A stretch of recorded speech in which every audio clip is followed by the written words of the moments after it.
Buenas tardes. Este video se hace con la intención de explicarles un poco más cómo se hace la redacción de textos académicos. El tema de esta presentación es con respecto a la citación, es decir, cómo citar la información de otras fuentes. Primero, como saben, un texto académico, su objetivo principal es compartir los conocimientos que alguien tiene sobre algún tema, pero para esto se requiere un trabajo de análisis, reflexión e investigación de otras fuentes. Entonces, un texto académico es siempre de redacción propia, pero haces uso de información de otras fuentes para poder hablar sobre un tema, tienes que investigar al respecto. Cuando utilizas esta información de otras fuentes es necesario especificar si es tuya o si es retomada de alguien más, porque si no lo haces podrías caer en lo que se le llama plagio al estar tomando la información de alguien más. Para eso se utilizan las citas, para señalar cuando estás utilizando información de otra persona dentro de tu texto académico. Entonces, ¿cuáles son los tipos de citas que hay? Existen dos tipos de citas, la directa y la cita indirecta.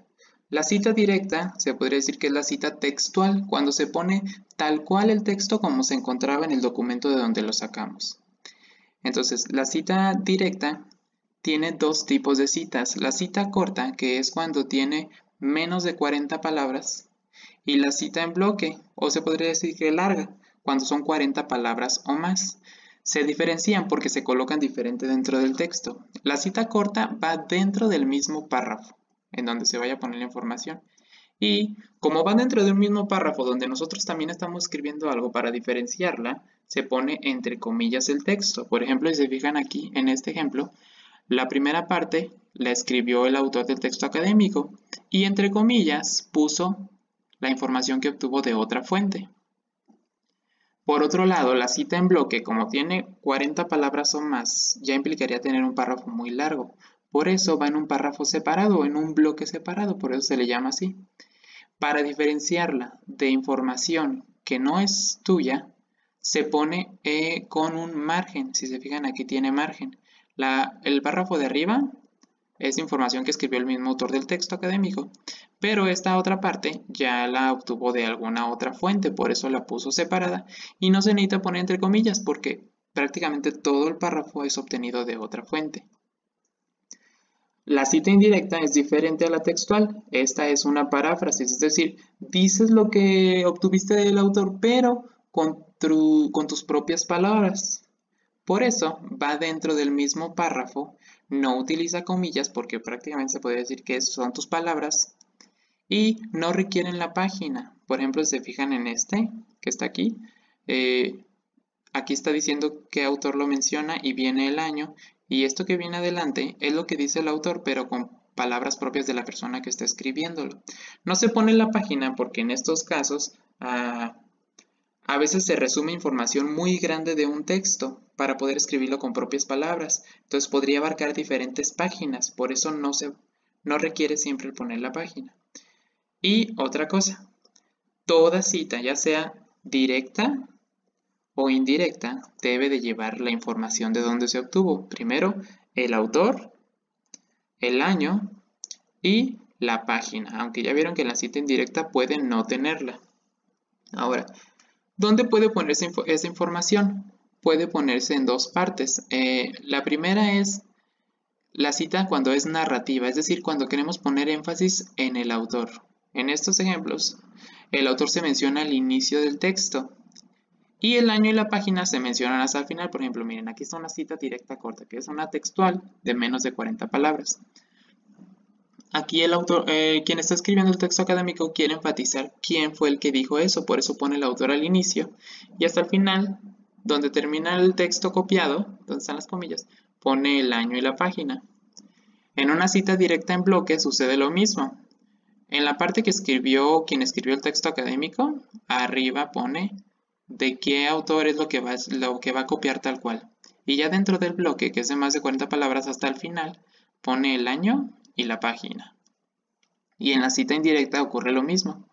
Aquí está mencionando al inicio quién fue el autor de lo que va a decir él, aunque con sus propias palabras. Esto es cuando quieres poner énfasis en el autor. Otra es cuando quieres poner énfasis en el contenido y no es tan importante especificar qué autor lo dijo, sino el contenido mismo. Aquí pues los 3 datos se mencionan al final del texto. Por ejemplo aquí, en esta cita directa corta, dentro del párrafo, agregó esta parte copiada, entre comillas la puso y al final puso los 3 datos: autor, año y página. En esta cita directa en bloque igual, copió esta parte tal cual, este párrafo tal cual, de más de 40 palabras, y al final puso autor, año y página. Y en esta cita indirecta igual, está hablando sobre la ruralidad, como hablaba acá, pero no le importa tanto decir quién lo dijo, entonces solamente hasta el final pone el autor y el año. Entonces ahora hablando de nuestro marco teórico, nuestro proyecto, tiene 3 apartados y las citas que se recomiendan son distintas en cada uno. Por ejemplo, en el apartado de desarrollo cognitivo, donde estamos hablando del constructivismo, es conveniente poner citas indirectas, dada la gran cantidad de texto. Es decir, habla muchísimo sobre cómo aprenden los niños. Eso no podemos poner todo el pedazo tal cual. Implica una capacidad de ustedes para ir resumiendo las cosas y explicarlas de una manera más sintética. Por eso, conviene hacer citas indirectas o de paráfrasis. Implica hacer narrativa. ¿Qué quiere decir? Que pongamos al inicio el autor. ¿Por qué? Porque el constructivismo es una corriente educativa que sí tiene autores principales, en este caso es Piaget. Entonces, por ejemplo, aquí está. ¿Cómo se podría poner? Con respecto al constructivismo, Piaget señala que tal cosa se puede poner tal cual. Y al final nada más ponemos, sí tendríamos que poner el autor porque no lo estamos sacando de la obra de Piaget, sino del libro de Mies, el año y la página. En el marco legal y normativo, que es el que están realizando, conviene más citas directas y no necesita ser narrativa, no necesitamos poner al inicio el autor porque pues, prácticamente son instituciones. Es obvio que son instituciones las que lo hacen.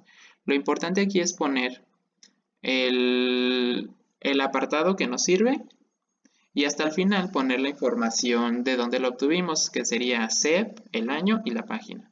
Aquí se muestra un ejemplo.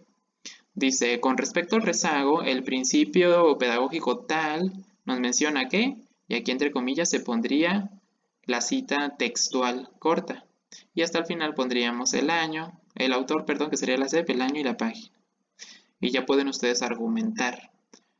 Por último, ya en su temática, las citas dependen de ustedes. Si encuentran autores que son como los eruditas en ese tema de rezago convivencia, pueden iniciar mencionando el autor.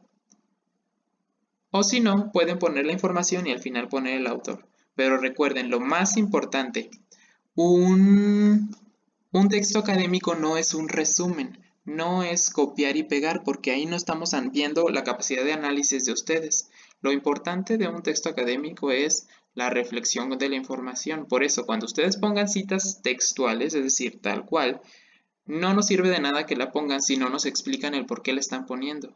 Lo importante ahí es una respuesta, argumentar el por qué la ponen. O utilizar citas indirectas o de paráfrasis donde se ve que ustedes están analizando la información. Entonces, por lo pronto eso sería todo con respecto a la citación. Cualquier duda puede preguntar. Y esto se hace con la intención de que vuelvan a analizar su marco teórico y reestructuren con base en esto. ¿Por qué es importante para ustedes? Van a realizar posteriormente en séptimo semestre un texto académico muy grande y estos son aspectos clave y básicos que deben de conocer. Es mejor que desde ahorita estén siendo corregidos en ese aspecto para que en séptimo y octavo ya no tengan dudas al respecto. Bueno, entonces cualquier duda ya saben a dónde pueden recurrir, a la clase de Classroom o directamente con los maestros.